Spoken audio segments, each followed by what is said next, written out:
Okay, so hello class.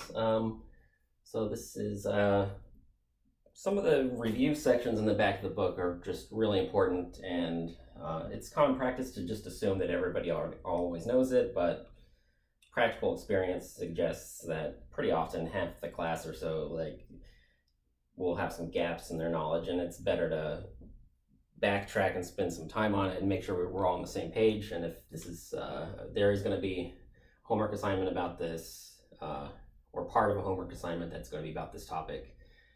And if you're already really good at it, then that should go really quick. And there's no tricks or anything. It's just it's really important. And I'd rather give points for doing this now than have lots of people kind of have a really hard time just because I assumed that they know it when they didn't. What I want to do is I want to discuss this a little bit thoroughly because sometimes in math, when you really sort of understand something kind of intuitively, and it's just sort of in your heart, you just sort of know it, second nature. That's just like one less formula you have to memorize. It's like second nature. It becomes closer to a first language than a second language, and it's one less thing to struggle with when you're learning new things. So I'm going to do this. I'm going to talk about this a little bit slow, and I also have a kind of little story that I want to tell.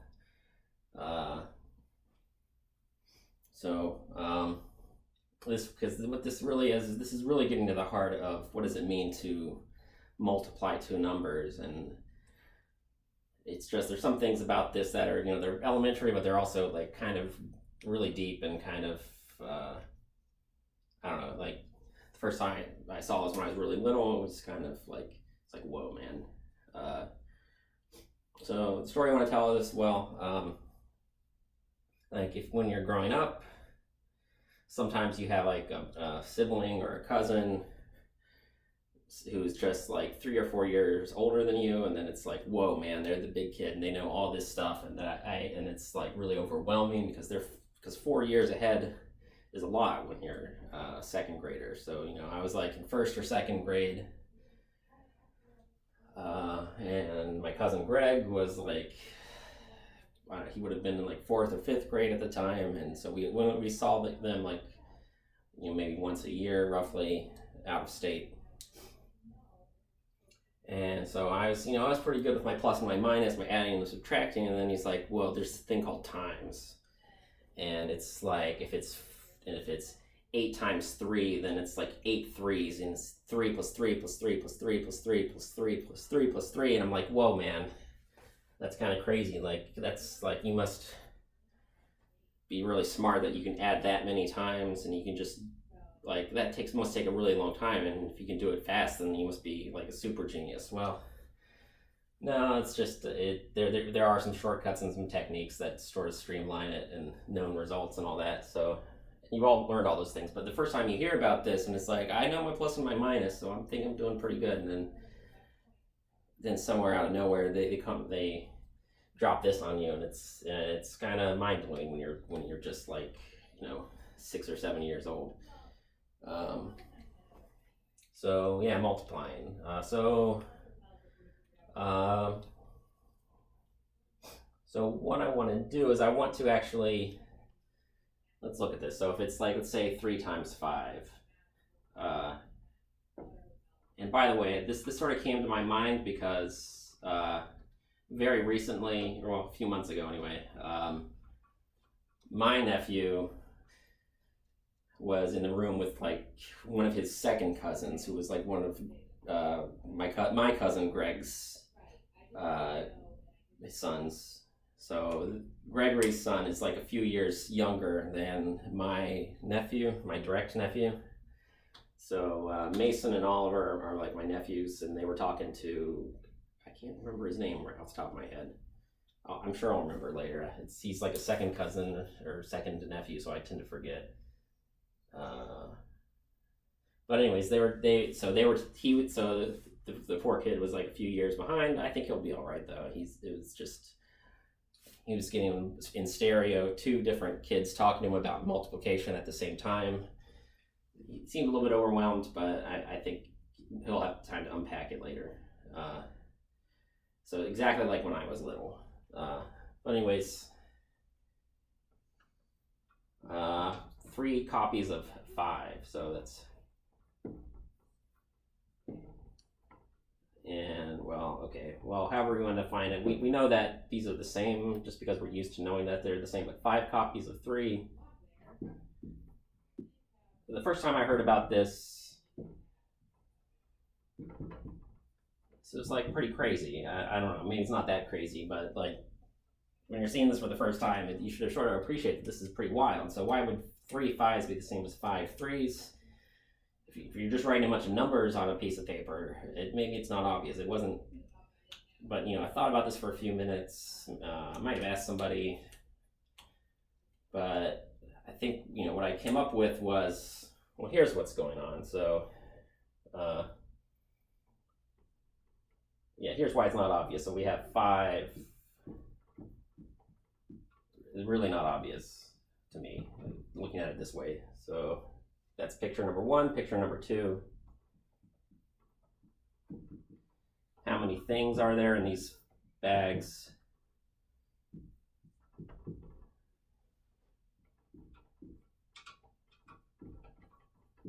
That's crazy. But, well, if you organize it a little bit differently, well, what if I have these groups of 5? What if I do them as rows of things? So I have, there's 5. Here's a second 5.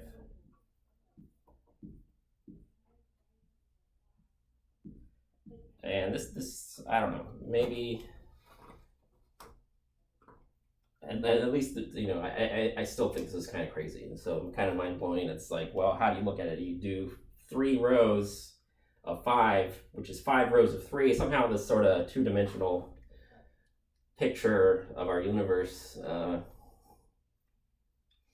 kind of makes it look a little bit more clear. And so it's just our brains are kind of wired that we have a pretty easy time thinking in 2 dimensions, just because we live in 3 dimensions, and on a piece of paper we can write down 2 dimensions, which is just perfect. But here's our, you know, here's our 3 5s. That's pretty cool. 3 5s, and then, well, the other way around must be 5 3s. So that's pretty crazy. So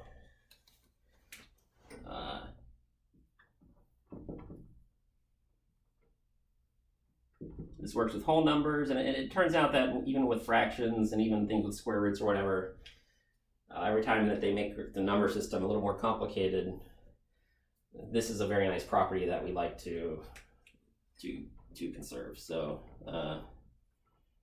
there's a fancy word for this. I'm not going to test on it, but the commutative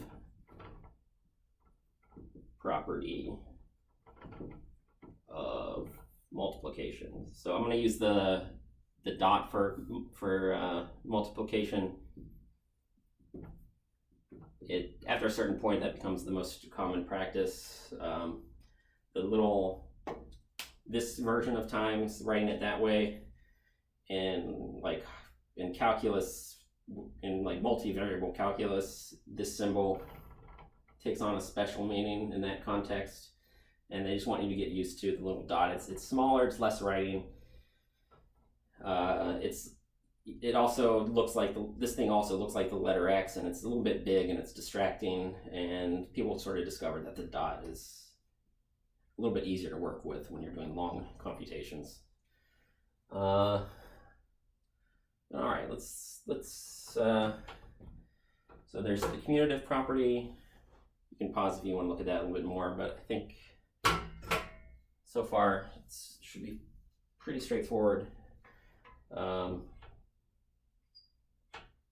There's something else called the distributive property that I want to talk about that's also related to this. And this picture where I draw it as a rectangular grid, seems like that's actually pretty valuable. So I want to talk about the distributive property right now, and we're going to finally start working with variables. So what I have is, let's say, 3 times 5,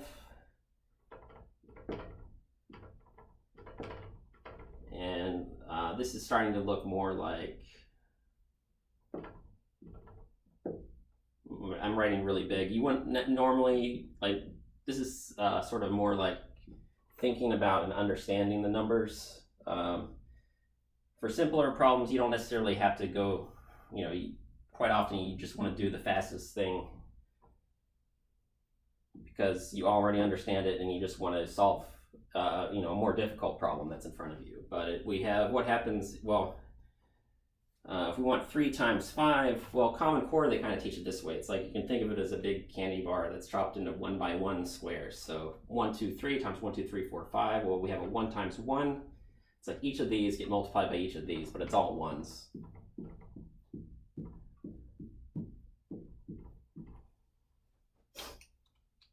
So it's kind of easier to just draw a picture and just say you multiply each of these by each of these, and that's how you understand multiplication.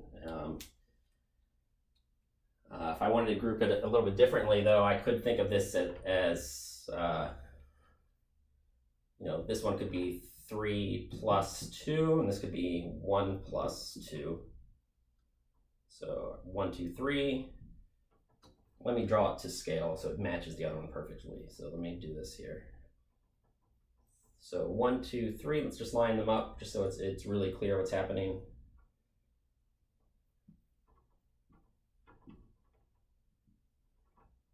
And it's exactly the same thing. This works with specific numbers that you already know. And it also works with variables that represent unknown quantities. Let's just think about positive numbers for now, but the exact same methodology works for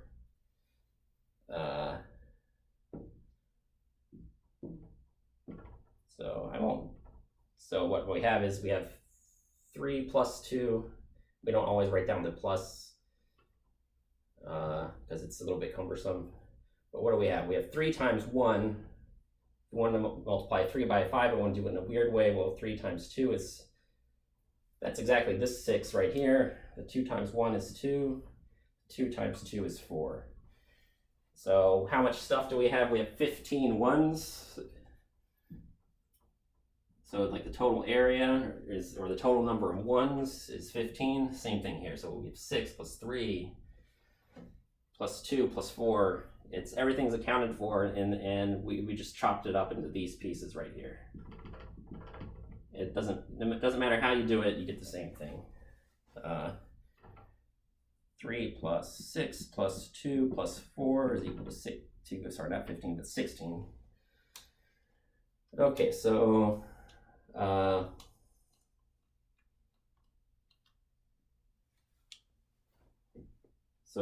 the distributive law is kind of a really kind of, well, how do we don't necessarily want to draw rectangles. We just want to know the general rule that applies. So we don't if it's a simpler problem, we can just write it down using some kind of rule instead of drawing the rectangle every time. So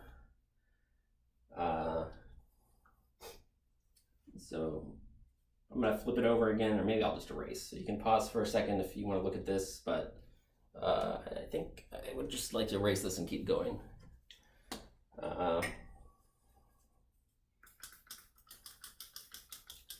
And this is just so it tends to be just slight after image if I don't spray it first. So let's get it really good here. Hopefully it's dry enough that it won't smear when I write again. Okay.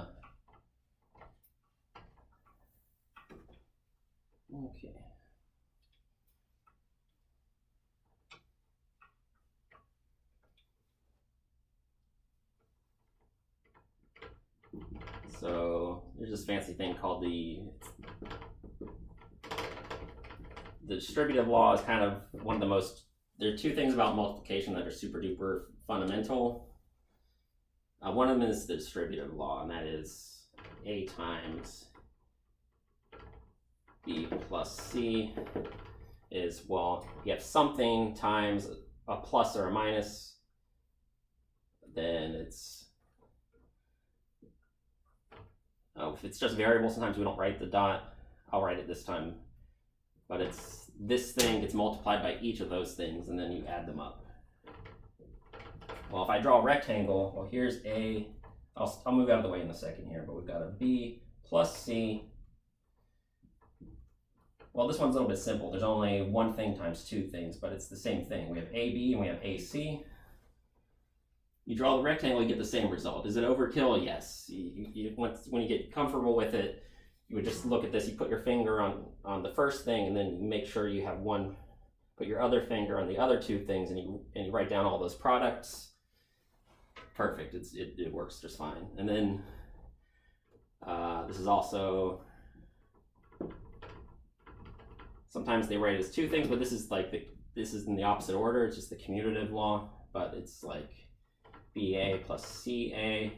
But those individual things, anytime you just have two things multiplied, you can reverse the order. So I commuted these, same thing again.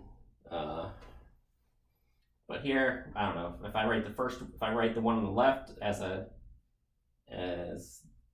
this way, and then the number on the right, if I write that as the columns, it really doesn't matter, because the whole thing idea is that you can flip the picture and get the same result. This one is C times A.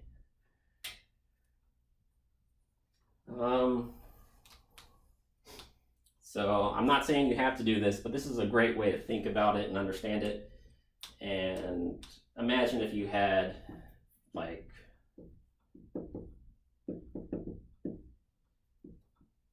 imagine if you had this and you had,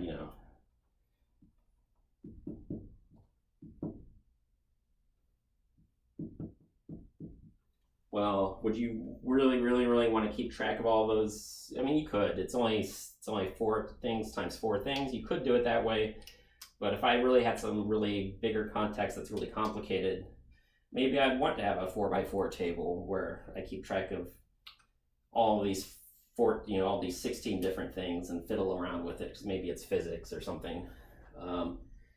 It just depends on how complicated your life is going to get. And the big rectangles, it always works out. So we're not going to go that far just immediately. There might be some in the practice problems in the book. I saw some where you might have to do 3 or 4 things times like 2 or 3. So I'll probably assign one of those, but the situation that we're going to run into pretty often is like two things: a binomial, 2 terms, times another binomial with 2 more terms. So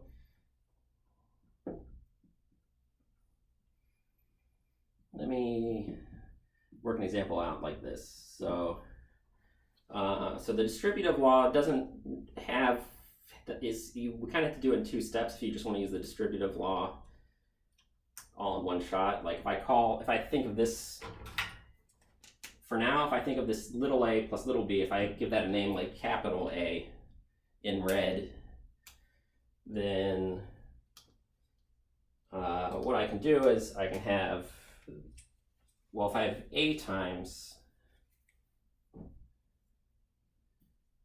B plus C, well, this looks like the basic distributive law. And so we can break this into pieces in a later step and just keep it bundled. We have it in a package. Maybe we don't open the package just yet. So we have B plus C copies of A, which means we have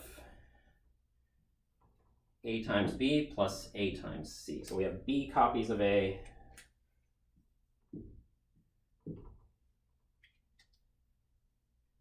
and we have C copies of A. And just order of operations, multiplication happens before addition. And if we want to say something different from that, we use parentheses to bundle up whatever happens first. So the default assumption is that multiplication happens first. So these parentheses are just kind of redundant. So what I'm saying is this capital A thing, if I'm doing it in 2 steps, that capital A is A plus, sorry, I wrote down the wrong thing. Talking and writing at the same time. Yeah, Yeah, so let me move that up just a little bit so it's right above each other. So what I have was the simple one is a times b plus a times c.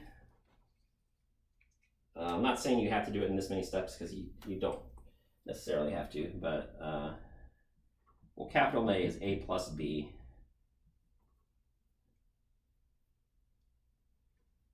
I wrote, that's the problem. I wrote there I copied it incorrectly. Okay, let's.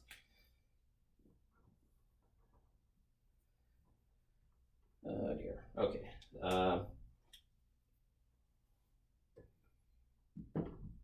So capital A is a plus b. So yeah, using the basic distributive law, the a gets multiplied by c, and then the a gets multiplied by d. Capital A is this long thing, but now I can distribute the c here.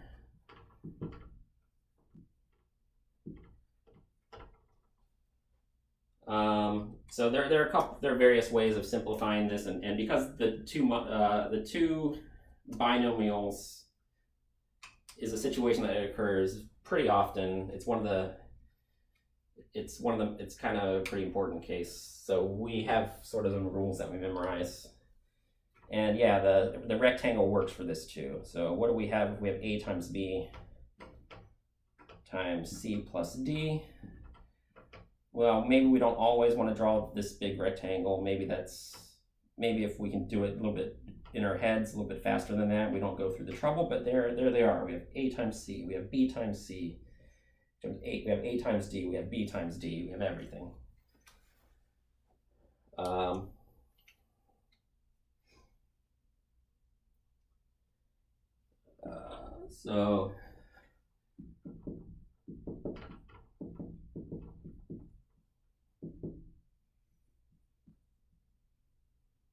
So this is a product of two binomials. It's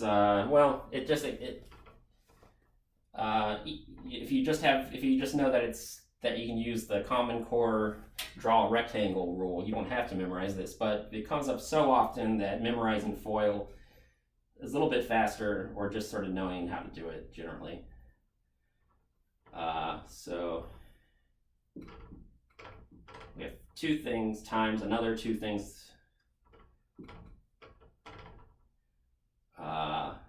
F is for first. So the first term from each of the two binomials, the first one times the first one is a times c. O for outer. So the first one of the first, and then the second one of the second, and then inner. So the last one of the first, and then the first one of the second, and then last. First, outer, inner, last. So first plus outer plus inner, right, plus last. So this should be kind of old news, but the whole point is, no matter, as long as each of these get multiplied by each of these, and you have one of each and no repeats and nothing missing, then you know you're okay. But the Common Core way of thinking about it, it's a nice way of thinking about it, but it's a little bit slow. Well, there's our first, there's our outer. Sorry, that's not outer, that's the L, sorry. The first, the last, the outers is this one, I think. Yeah, there's the O, F, O. It's just a different way of organizing your thoughts. The Common Core thing starts to get really nice when you have to do really complicated reasoning with a lot of terms. But if you just want to multiply two binomials really quickly, you can try to, maybe you can do it in your head. You just be, well, A has to be multiplied by both of these. And then so you get an AC and an AD. And then the B has to be multiplied by these two. So you get a BC and a BD. If everything's accounted for, then you're good. So the main reason I brought this up right away was because just to prove the Pythagorean theorem, we had an A plus B times A plus B. So let's do that real quick. So might be good to pause right now if you need to look at that. At this point, I just want to start burning through examples. And I spent a lot of time just sort of giving you some food for thought. Well, this side also needs to be erased, so it doesn't really matter. Whatever.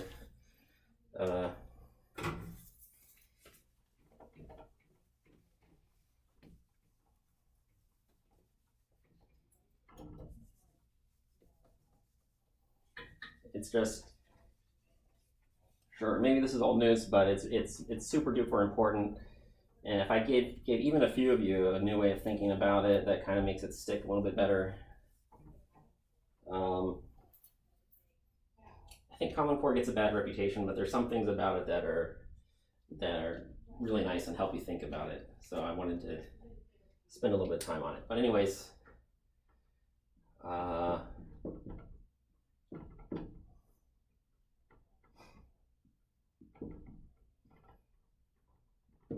maybe I can call this example 1.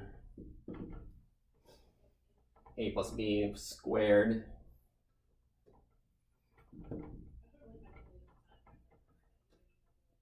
is A plus B times A plus B. And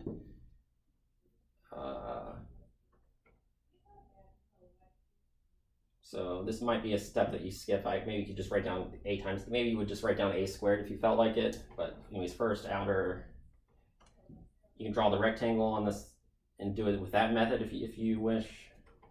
But there's first outer, inner, technically it's B times A, but I'm gonna write it as A times B, and then B times B.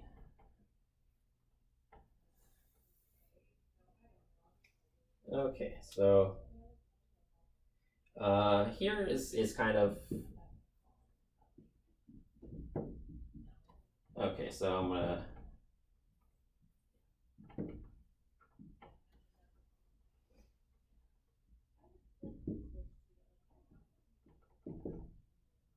so the instructions, so there would be instructions that tell you to multiply the binomials. So the book does something that's a little bit cumbersome, and I wouldn't necessarily expect you to go to quite this much. This is the kind of step that you could usually skip or do in your head, but the fact is they really want to emphasize the fact that how does multiplication work? Well, there's a distributive law, and both of these ones are multiplied by AB, so it's what they do is they factor out. Factoring is like multiplication. There's like the distributive law, but kind of backwards. So AB times 1 is this 1 times AB. AB times 1 is this copy of A times B. So this is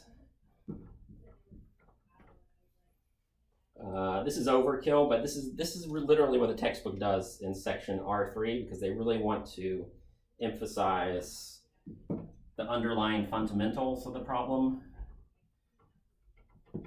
And yes, this is overkill, and no, you're not going to have to do all of these steps. For me, kind of sort of the really important steps, if you're comfortable already. Yeah, that's a step I would write down. This is a step I would write down, and this is a step I would write down. So the book goes out of their way to say, well, if I have 1 copy of AB and another copy of AB, or if I have 2 copies and 3 copies, then they both have this factor A times B in common, And then how many ABs do I have? If it's 2 and 3, then I've got 5 of them, but here I've got 1 and 1. So it's like, if we're being really, really formal and digging into the fundamentals, these intermediate steps are how you like stay really, really close to the first principles of mathematics and do everything in a lot of detail. But once you get the hang of it, it's like, okay, that's just how it works. I have an AB and I have another AB. And that's 2 copies of AB, and then you're good. So that's how, so normal person, the 3 steps that I've circled are just fine. The textbook does this. There's kind of a theoretical good reason for doing it. For everyday practical usage, you're totally fine. You're not going to mess up doing it that way.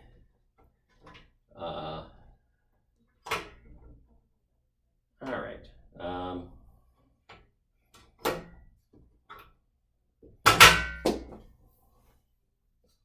Yeah, maybe I'll just erase a little bit of that. There's the other side is not even blank yet, so let's just stay where we are.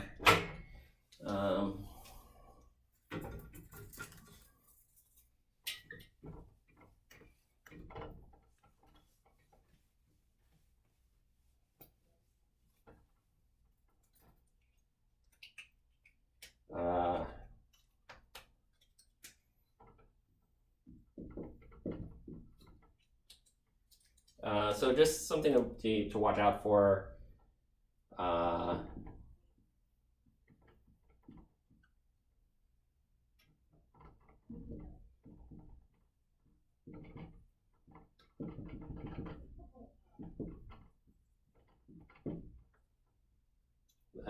Well, if you have 2 things that are just totally different from each other, these things, I mean, they're kind of conceptually similar, but it's just, there's no nice formula for this one. It's like sometimes there's a nice formula, maybe, it's not 5 to the x, it's nothing. It's just, those 2 things just don't want to combine, and there's nothing you can do with it, really. It's just, they are what they are. It's not equal to 5 to the x. It's not equal to any other random thing. It's just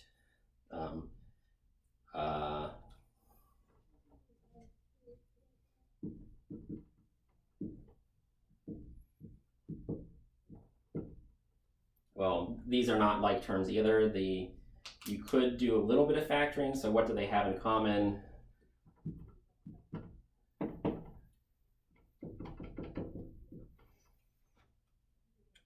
I believe this is getting into R4 material here. So I don't want to go too deep into that, but it's like the distributive law only backwards. We'll be doing R4 pretty soon, but they both have a 3x.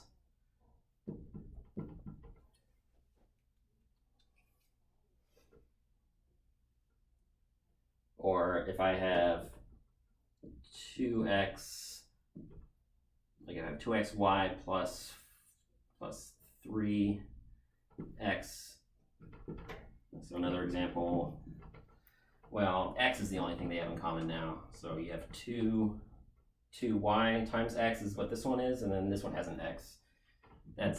So that x is all that they have in common, so you can't really do any better than this. And for both of these, the instructions would be factor.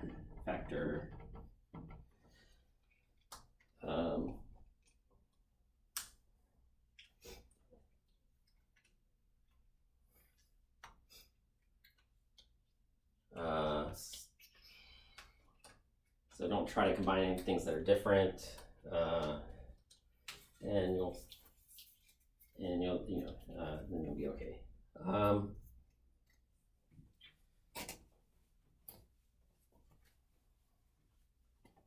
The rectangle method can kind of handle any multiplication that you want. So I'll do one that's like that. Let's do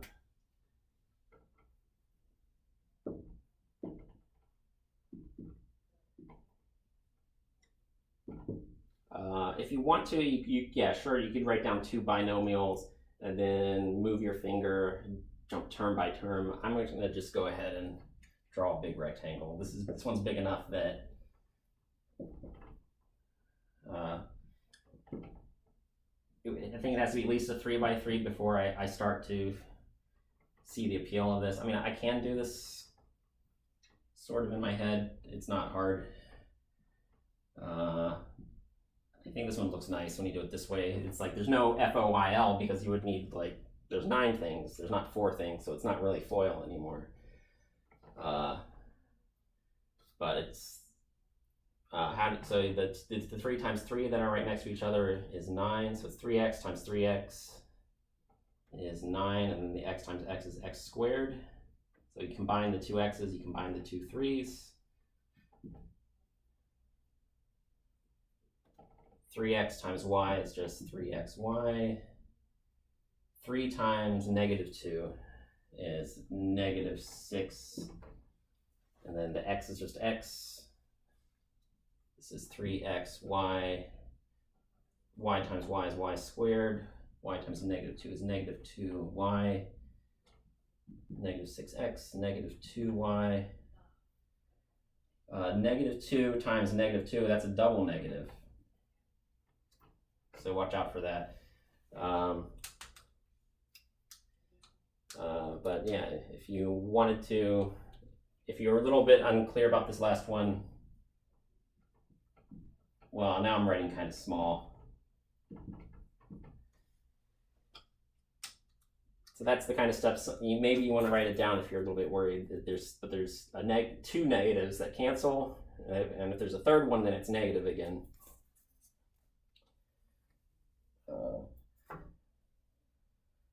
But there we go. So this, as far as I'm concerned, this is a good way of showing your work. So solution 1 would look like this. You get the exact same 9 terms, and then you combine them later if there's anything that's the same. So yeah, there are some like terms here. X times y.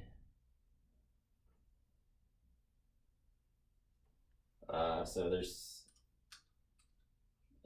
yeah, sure, we get 9x squared plus 3xy. Let me just write them all down. As long as you have everything and you write down everything that you've got, I'll do it as 2 steps. Like I could have written down -12x already. I think it's slightly easier to follow this way. I have not written down the y squared yet, and I have not written down the 4. So 1, 2, 3, 4, 5, 6, 7, 8, 9 things. Counting how many things there are can help you from making mistakes, help save you from that.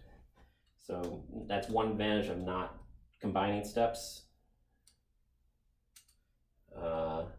So I know I didn't combine them, so I counted them. There were 9 of them. I got 9 of them. So we have, so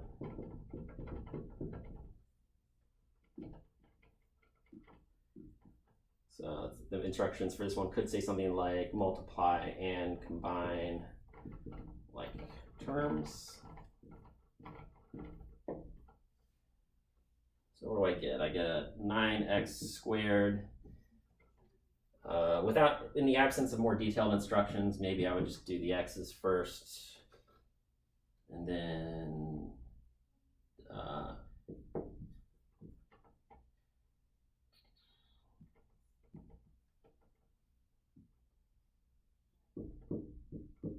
okay, there's the regular x's, there's the regular y's. There were a total of -12 x's, there's a total of -4 y's, and squiggle for that one, I guess. So we get a total of 6 copies of x times y.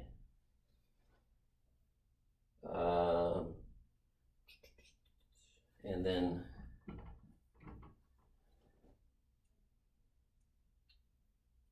yeah, so that's everything. So 1, 2, 3, 4, 5, 6, 7, and oh, there's 8, 9. So Yeah, so there's a lot of stuff here, but it's sort of just double checking to make sure that everything shows up in two different places and you'll be good to go. So you don't have to draw the rectangle. You could be like solution 2 is it starts out slightly differently.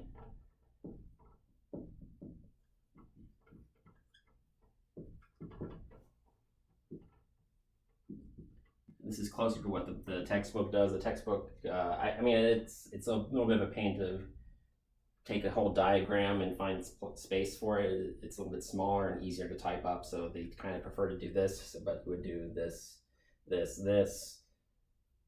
So the first one times all 3 of those, then the second one times all 3 of those, then the third one times all 3 of those. And I'll just get it started, but then when you combine stuff, it's the same step. So the first thing is 3x times 3x is 9. The 3's give you 9, and then the x times x is x squared. Second one is 3x times y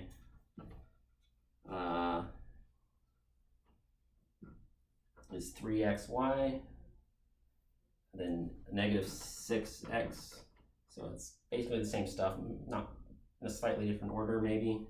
Y times 3x is 3xy. 1, 2, 3 plus y squared,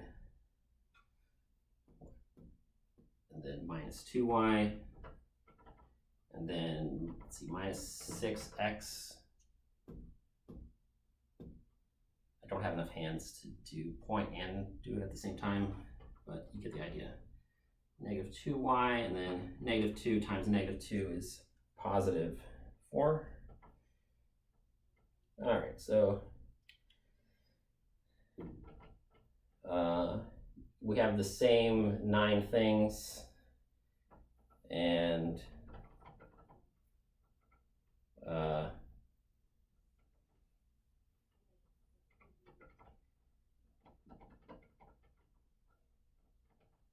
so after this, it's the same. So don't need to write the same thing twice. It's the how do you think about it? How do you organize it? You still get the same 9 things, and you add them up, and then you're good to go. So, yeah. So FOIL is not bad. It's binomial times binomial comes up a lot. It's kind of one of the most important cases, but it doesn't do everything in the world. Well, the rectangle automatically organizes it for you when it's something else that's a little bit bigger.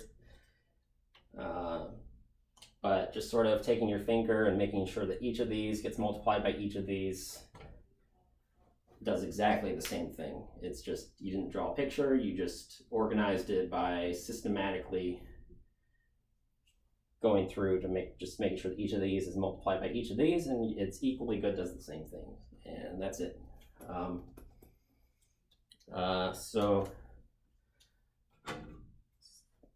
Yeah, so that was a little bit wordy, but it's really important. It's kind of the backbone, and I want to make sure you start off on the right foot. But there's a couple things to think about. And later this week we'll have a couple problems from here, a couple problems about the distance formula. The reason we did this was because the quadratic, or the Pythagorean theorem, the proof of that involved areas, and in particular multiplying 2 binomials. So it seemed, I promised that I would cover this, and there it is. All right, so yeah, I hope you're having a nice day. There we go.